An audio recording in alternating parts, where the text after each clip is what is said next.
Сегодня я договорился о интервью с очень интересным человеком. Это человек искусства.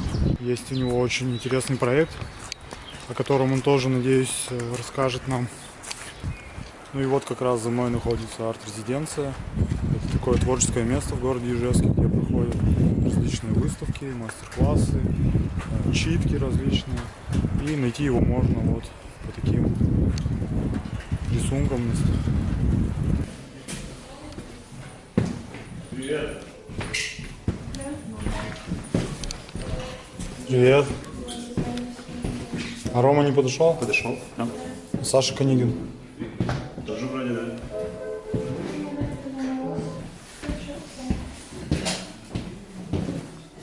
Привет, Саша.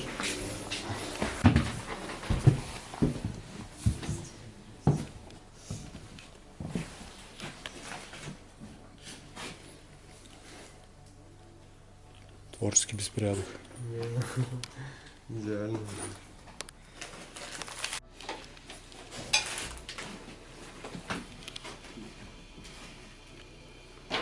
Без плесени, без всего, без осадка. Не каждый год их замораживаешь. С автографом даже. Но это не мне, А. это Вове Лихареву, по-моему, писал кто-то. Да. Не Пугунаев. Редакция. Виктор Васильевич. Автор. Сегодня я в импровизированной нашей студии. Я в гостях у художников в арт-резиденции. И сегодня я бы хотел пообщаться с Романом Постниковым. Приветствую, Роман. Привет. Ну, давай тогда, раз уж у нас такой тут натюрморт образовался, расскажи. Я вот знаю, что у тебя есть очень интересный проект, связан он с родниками Ижевска. Вот, расскажи вкратце об этом проекте. Ну, в общем, мы уже в который раз проводим фестиваль, ледовый фестиваль ангелов и архангелов. Вот в этом году, это 8-й раз был. Вот. И, вот 4 года назад, в 2016 году, был очередной фестиваль. И тогда у нас как раз появилась новая площадка, где-то в каком же, по-моему, 14 или 19 году. Дали нам протестить водонапорную башню, вот, как-то ее обжить, что-нибудь там поделать. Вот. И это у нас получилась как зимняя площадка тоже для ледового фестиваля ангелов и архангелов. Ну, такая альтернативная для как бы экспериментов. То есть, так как площадка закрытая, она такая камерная, туда не каждый может попасть, ну, то есть по экскурсиям. Вот.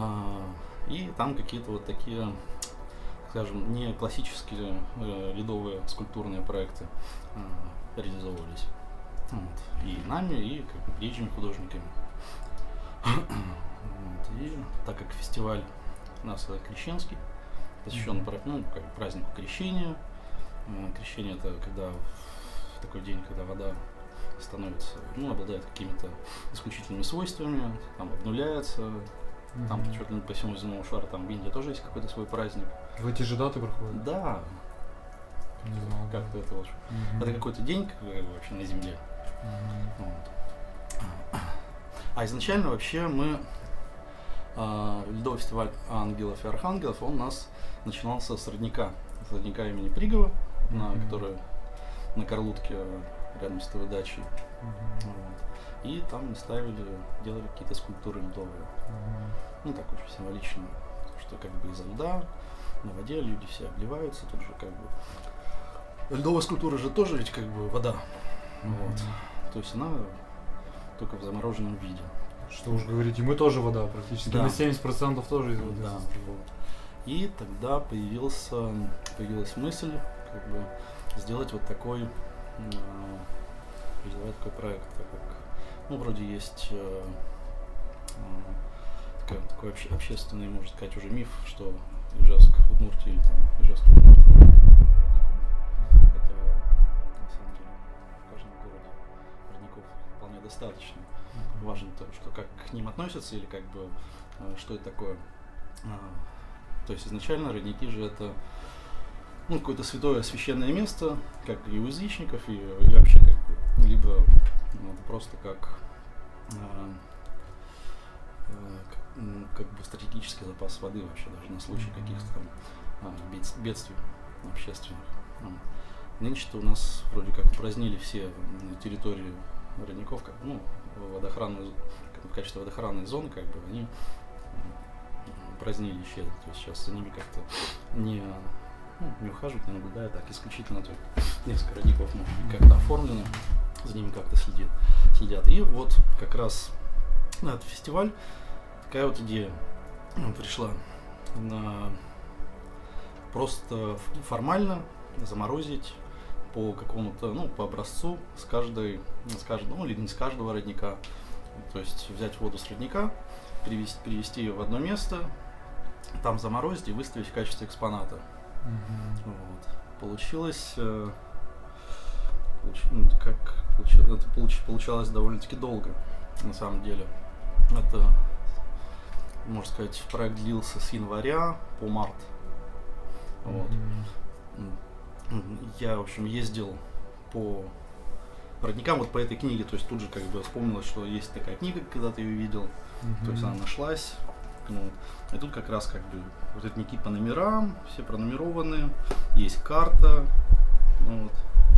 Ну вот сколько вообще родников, которые вы объехали, или, может быть, какие-то вообще не найдены были, в каком они вообще состоянии? Вот, дело-то было зимой ведь, еще. Вот. И для меня это получилось как такое путешествие, экспедиция долговременная. Допустим, я начинал там, не знаю, с какого-то первого родника, или, в общем, по карте приходилось ехать вообще в неизвестные места. Я искал товарища за рулем, который бы мне помогал. То есть, в итоге вот как большой список получилось как бы с авторов, то есть это и водители, и все как бы, кто помогал как бы в этом. То есть, ехали по навигатору в какие-то вообще невероятные места, где я ни разу в жизни вообще, вот я тут как бы живу в городе, я ни разу не был, так как выяснилось, в этих местах, то есть в каких-то районах города, как бы, в этом смысле было мне самому интересно, как бы, даже как такой какой-то азарт был. То есть я набирал на роднике 30-литровую кегу воды, то есть это кеги пивные или там какие-то вот такие большие, такие же емкости, только 30-литровые, такие большие. Вот. Привозил ее в башню музея воды тогда, и там она замерзала. Вот. Собиралась такая коллекция родников. То есть родники, они мигрировали со всего города как бы, в одну точку. В одно место, да. Вот. И вот. В итоге получались вот, потом с этих бутылок как бы снимался пластик, и вот в замерзшем виде вот получались такие капсулы, такие большие, как не знаю, яйца, либо, ну, в общем, такие замороженные капсулы, выставлялись с подсветкой, то есть форма у них была от бутылки, в которой они замерзали, вот. Но по сути в каждой капсуле была своя вода с какого-то родника. Они были пронумерованы, как бы были карточки каждому объекту, откуда он там, с фотографией.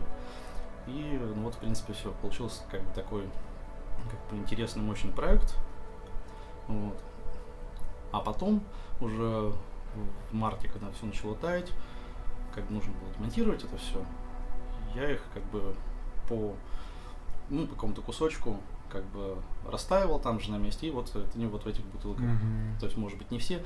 То есть в книге тут что-то обозначено, да, более 50 родников, и тут 62-й родник в конце. Вот. Я объездил только около 35, у меня получилось за все это время. Вот. Но так как зима еще, все родники находятся, как правило, в лагу, во враге, в лагу, да. Как бы это был такой спорт, по сути. То есть нужно, приключение. Да, нужно было 30 литров, 30 килограмм на себе из лога вынести, погрузить в машину, поехать на следующий родник, найти его. Самое интересное было искать, в принципе, конечно. Вот. И сравнить как бы с той картинкой в книге, которая там, например. Вот, какие-то родники, да, они были полностью как бы деградирован, то есть не рабочий, разрушен там или еще что-нибудь. Вот. То есть какой-то такой сравнительный анализ может привести, но который как бы я не развивал, а как бы особо. Вот. То есть для меня как бы важно... Была цель собрать... Да, собрать и сделать как бы такую как бы таинственную инсталляцию со светящимися как бы такими объектами с разных мест с водой. А почему вообще вот так много вы сейчас уделяете времени именно вот работе с водой, с ледяными скульптурами? Почему вот появилась такая ценность? Ну, это сезонное, как говорится, творческое хобби. То есть летом ты работаешь с одним материалом, там, с деревом, с песком, там, с соломой, если, допустим, ездишь на фестиваль. А зимой это ледовая скульптура. Вот. Ну а какое вообще, вот, может быть, ты видишь еще развитие вот этого проекта, вот эти инсталляции, они будут выставляться где-то, или где вот человеку, которому, может быть, интересно познакомиться с этими работами, или сейчас это уже все как архив? Ну, в данном случае это архив, который можно каким-то образом презентовать. Вот. То есть разлить по каким-нибудь маленьким колбочкам, которые, ну, и с какой-то информацией, где какие родники находятся, в принципе. Вот. То есть такая какая-то, может быть, выставочный такой объект. Вот. То есть он там был максимальный в то время, вот, в таком виде. Есть ли идея, вот, к примеру, продолжить сбор еще, поиск тех родников, которые не были найдены в другое время, или это уже пройденный этап? Да не, можно, это, по сути, это, то есть вот каждое это место, это какая-то точка на карте, куда, по которому можно путешествовать в районе города. То есть их вот сколько, на самом деле, раза в 3 больше, чем здесь сейчас. Вот. Как бы такой, может быть, экскурсионный маршрут, но не для иногородних, потому что чуть-чуть как-нибудь, если там какие-то особые только, может быть, какие-то священные, языческие, еще не знаю, места, а именно как для горожан, как бы просто попутешествовать, сами посмотреть. Мне было, в принципе, это довольно-таки интересно. Вот. В башне у меня было как раз в том году 2 объекта. Вот один это родники Ижевска, а на втором этаже была такая инсталляция, называлась «Фонтан». То есть вот, это ледяной столб был собран, ну, где-то 3,5 метра на втором этаже. То есть он символизировал как бы такое как бы дух, что ли, или ту модель той воды, которая находилась тогда в напорной башне. Как раз в этом месте проходила труба, которая наполняла резервуар на 3-м этаже. И, то есть это своего рода такая память, как бы в виде этого водяного столба, который когда-то раньше, в котором вода текла. Про воду. А по-моему, в позапрошлом еще году у вас была инсталляция, когда вы сверху поливали этот... Да, делался сколько. Ну, давай, раз мы уже начали про вот музей воды, расскажи вообще, что за вообще место такое в городе. Я, ну, многие, наверное, про него слышали, но вообще не многие знают, что за такое место, для чего оно предназначено, вот. Как туда попасть вообще, какие-то проводите экскурсии? Ну, сейчас нет, сейчас он, как бы, можно сказать, в замороженном виде, этот музей воды, то есть там тоже есть скульптуры еще внутри, не растаяли, они там до конца марта, до середины апреля могут находиться, потому что там довольно-таки холодно. Такая экспериментальная площадка, выставочная, галерейная, еще какая-то, не знаю, тоже какие-то вот мы делали выставки. Но она просуществовала вот в каком-то таком активном полуандеграундном виде вот, лет 5, а потом там отключили свет, и как бы до сих пор как бы судьба этой башни вообще неизвестно, что не знаю, честно. Но она принадлежит как бы городу, ну да, муниципально, да. Так, ну вот расскажи здесь, какие материалы у тебя есть? Так, ну давай посмотрим вот 2 фильма, на самом деле, Да? Да, вот.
Новые родники, как бы тут зато где-то есть, вот, допустим, на даче, ну, не того дача, вот у Анфима. Вот там есть родник Пигово, а он делал перепланировку участка, там же склон, как бы, он делал террасы, там что-то выкопал, в общем, и забил как бы еще какой-то один родник. Можно сказать, прямо из-под дома. Да, помню. Называли его родник Александра Кирышева. Там рядом дом-музей Кирышева, наш учитель, который там жил. Нет, не знал такого. Что, спасибо, Роман, очень было интересно слушать истории о тебе, об этих проектах. Вот, спасибо, я думаю, что желаю тебе успехов в творчестве и республиканскому нашему искусству тоже процветания. О, да. Ладно, спасибо.